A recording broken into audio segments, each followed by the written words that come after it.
Battery இல்லாத torch லைட்டை எடுத்துக்கொண்டு கோட்டையை நோக்கி புறப்பட்ட நடிகர் கமலஹாசன் இருட்டில் வழி தெரியாமல் அறிவாலயத்திற்கு புகுந்துள்ளார். நீதி, நேர்மை, நியாயம் என பேசி வந்த நாடகக்காரர் நாடக கம்பெனியிடம் சரண்டர் ஆனதால் ஊரே கைகொட்டி சிரிக்கிறது. இந்த இருட்டிலிருந்து வெளிச்சத்துக்கு வரணும்னா ஒரே ஒரு வழிதான் இருக்கு. இந்தியாவின் தலைவாசலாய் தமிழகம் மாறிடும். நாடு திறந்தணும்னா நாம திறந்தணும். தமிழகம் எழுந்திட, இந்தியா உயர்ந்திட. அதாவது ராஜ்யசபா தேர்தலில் மக்கள் நீதி மையத்திற்கு ஒரு இடம் ஒதுக்கீடு. அறிவாலயத்துல ஆண்டவர் அடிச்ச அந்தர்பல்ட்டியை பார்த்து ஊரே கைகொட்டி சிரிக்குது. எப்பா, சின்ன கட்சியோ பெரிய கட்சியோ கூட்டணி பேசும்போது எப்படி பேசுவாங்க? ஒரு லோக்சபா சீட்டு பிளஸ் ஒரு ராஜ்யசபா சீட்டுன்னு பேசுவாங்க. ஆனா பாருங்க, கமல்ஹாசனோட மக்கள் நீதி மையம் கட்சி எங்களுக்கு ராஜ்யசபா போதும்னு கேட்டு வாங்கிட்டு வந்திருக்காங்க.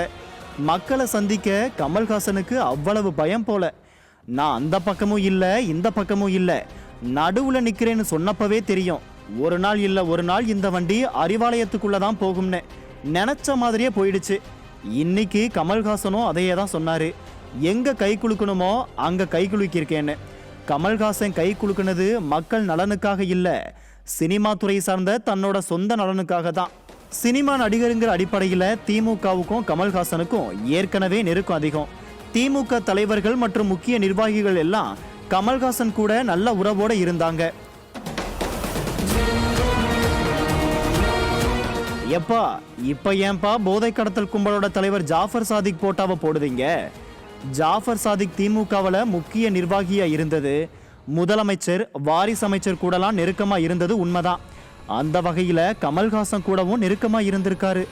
அதை போய் இப்ப போடலாமா? ஜாஃபர் சாதிக்கு அரெஸ்ட் பண்ண ஆபீசரு போதைப் பொருள் கடத்தல் மன்னன் ஜாஃபர் சாதிக் போதைப் பொருள் மூலமா கிடைச்ச பணத்துல சினிமா, ரியல் எஸ்டேட், அரசியல்னு பல துறைகள்ல முதலீடு பண்ணியிருக்கேன்னு சொன்னாரு. ஜாஃபர் சாதிக் கூட தொடர்புல இருந்தவங்களை விசாரிக்க போறோம்னு சொன்னாரு. இந்த நேரத்துல இந்த போட்டோவை போட்டு விடுங்கப்பா.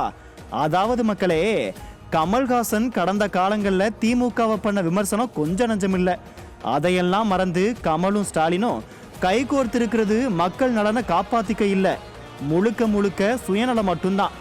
யாரு யார் கூட வேணாலும் சேரட்டும், நம்ம நோக்கம் போதைப் பொருட்கள் இல்லாத தமிழ்நாட்டை உருவாக்குறதுல மட்டும்தான் இருக்கணும்.